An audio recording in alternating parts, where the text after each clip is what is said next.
ହଂସ ଓ ପେଚା ମିଛ ବନ୍ଧୁ ଥିଲେ।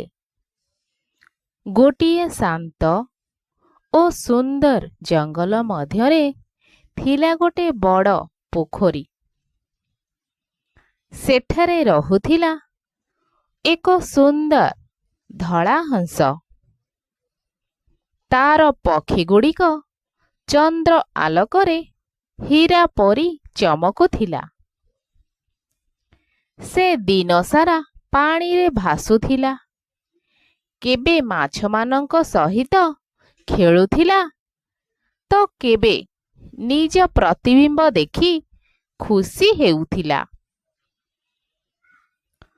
ପୋଖରୀ ପାଖରେ ଥିଲା ଏକ ପୁରୁଣା ବଡ଼ ଗଛ। ସେଠାରେ ରହୁଥିଲା ଗୋଟେ ପେଚା। ସେ ବହୁତ ଚତୁର ଥିଲା, କିନ୍ତୁ ଟିକେ ଧୃତି ଓ ମିଛ ବୁଦ୍ଧି ମଧ୍ୟ ଥିଲା। ଦିନରେ ସେ ଗୃହ ଭିତରେ ଶୋଉଥିଲା, ଆଉ ରାତି ହେଲେ ହୁଁ ହୁଁ କରି ଉଡ଼ି ଯାଉଥିଲା। ଗୋଟେ ଦିନ ପେଚା ପୋଖରୀ ପାଖରେ ବସିଥିବା ହଂସକୁ ଦେଖି କହିଲା, ଆହା, ଏହି ହଂସଟା ବହୁତ ସୁନ୍ଦର। ଯଦି ଏହା ସହିତ ବନ୍ଧୁତ୍ୱ କରିଦେଉଛି, ତେବେ ମୋର ମଜା ହେବ। ସେ ତୁରନ୍ତ ନିଜ ଶବ୍ଦକୁ ମିଠା କରି କହିଲା, ବନ୍ଧୁ ହଂସ, ତୁମେ ଏତେ ସୁନ୍ଦର ଓ ଶାନ୍ତ, ମୁଁ ତୁମ ସହିତ ବନ୍ଧୁ ହେବାକୁ ଚାହେଁ। ହଂସ ଭୋଳା ଓ ସରଳ ଥିଲା। ସେ ହସି କହିଲା, ଠିକ୍ ଅଛି, ଆମେ ବନ୍ଧୁ ହେବା। ତାପରେ ଦୁଇଜଣ ହେଲେ ବନ୍ଧୁ। କିନ୍ତୁ ଜଙ୍ଗଲର ଅନ୍ୟ ପକ୍ଷୀମାନେ, ଶୁଆ, ଶାରୀ, କୋଇଲି, ମଇନା ଏହା ଦେଖି କହୁଥିଲେ, ହଂସ ସାବଧାନ, ପେଚା ବହୁତ ଚତୁର। କିନ୍ତୁ ହଂସ କାହାର କଥା ଶୁଣିଲା ନାହିଁ।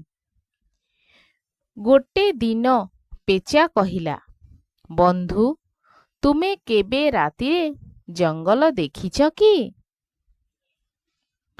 ଚନ୍ଦ୍ର ଆଲୋକରେ ଜଙ୍ଗଲ ବହୁତ ସୁନ୍ଦର ଲାଗେ। ଆଜି ରାତିରେ ମୋ ଘରକୁ ଆସ। ହଂସ କହିଲା, ମୁଁ ରାତିରେ ଭଲ ଦେଖିପାରେନି।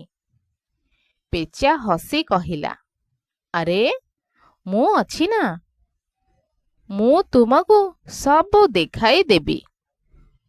ଭୋଳା ହଂସ ମାନିଗଲା। ରାତି ହେଲା। ଆକାଶରେ ଚନ୍ଦ୍ର ଉଠିଲା। ହଂସ ଧୀରେ ଧୀରେ ଗଛ ପାଖକୁ ଗଲା।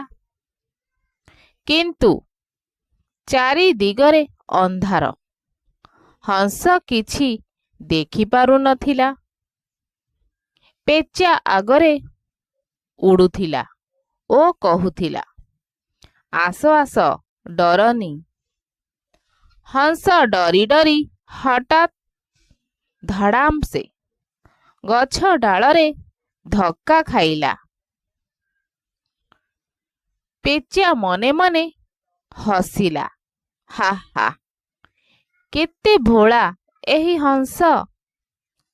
କିନ୍ତୁ ବାହାରୁ କହିଲା, କିଛି ନୁହେଁ ବନ୍ଧୁ, ଟିକେ ସାବଧାନ। କିଛି ସମୟ ପରେ ହଂସ ପାଣି ଖୋଜିବାକୁ ଯାଇ ଛପାକ୍ ସେ ଗୋଟେ କାଦୁଅ ପାଣିରେ ପଡ଼ିଗଲା। ସକାଳେ ସେ ଭିଜା କାଦୁଅରେ ଲେପିଥିବା ଅବସ୍ଥାରେ ପୋଖରୀକୁ ଫେରିଲା। ଅନ୍ୟ ପକ୍ଷୀମାନେ ଦେଖି ହସିଲେ। କଣ ହେଲା ବନ୍ଧୁ? ହଂସ ଲଜ୍ଜିତ ହେଲା, କିନ୍ତୁ କିଛି କହିଲା ନାହିଁ। କିଛି ଦିନ ପରେ ହଂସ ଭାବିଲା, ମୁଁ ମଧ୍ୟ ପେଚାକୁ ଦିନର ସୁନ୍ଦରତା ଦେଖାଇବି।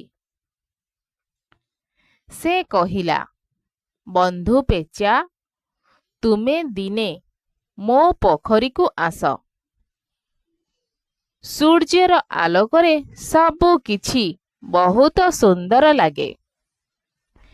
ପେଚା ଭୟ ପାଇଲା, ଭାବିଲା, ମୁଁ କେମିତି ଯିବି? କିନ୍ତୁ ସେ ଦେଖେଇବାକୁ ଚାହିଁଲା ଯେ ସେ ବନ୍ଧୁ। ସେ ରାଜି ହେଲା। ପରଦିନ ସେ ପୋଖରୀକୁ ଆସିଲା, କିନ୍ତୁ ସୂର୍ଯ୍ୟର ତେଜ ଆଲୋକରେ ସେ କିଛି ଦେଖିପାରୁନଥିଲା। ସେ ଏକ ଡାଳରୁ ଅନ୍ୟ ଡାଳକୁ ଯାଇ ଧଡ଼ାମ ସେ ତଳେ ପଡ଼ିଗଲା। ମଇନା ହସିଲା ଆଉ କହିଲା, ଦେଖ, ରାତିର ରାଜା ଦିନରେ କେମିତି ହେଲା। ପେଚା ବହୁତ ଲଜ୍ଜିତ ହେଲା। ହଂସ ଶାନ୍ତ ଭାବେ କହିଲା, ବନ୍ଧୁ, ତୁମେ ମୋତେ ରାତିରେ ଅସୁବିଧାରେ ପକାଇଲ। ତୁମେ ମୋର ଭଲ ଚାହୁଁନଥିଲ।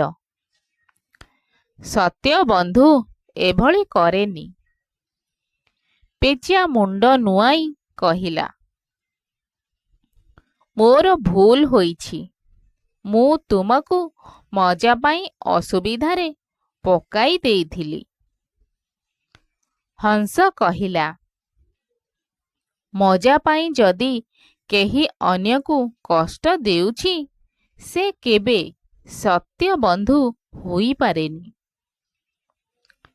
ସେହି ଦିନରୁ ହଂସ ପେଚା ସହିତ ଦୂରତା ରଖିଲା ଓ ସତ୍ୟ ବନ୍ଧୁମାନଙ୍କ ସହିତ ରହିବାକୁ ଲାଗିଲା। ଏହି ଗପଟିରୁ ଆମମାନଙ୍କୁ ଏହି ଶିକ୍ଷା ମିଳୁଛି ଯେ ମିଛ ବନ୍ଧୁ ସବୁବେଳେ ଅସୁବିଧାରେ ପକାଏ, ହେଲେ ସତ୍ୟ ବନ୍ଧୁ ସିଏ ଯିଏ ସବୁବେଳେ ଆପଣଙ୍କର ଭଲ ଚାହେଁ। ଧନ୍ୟବାଦ।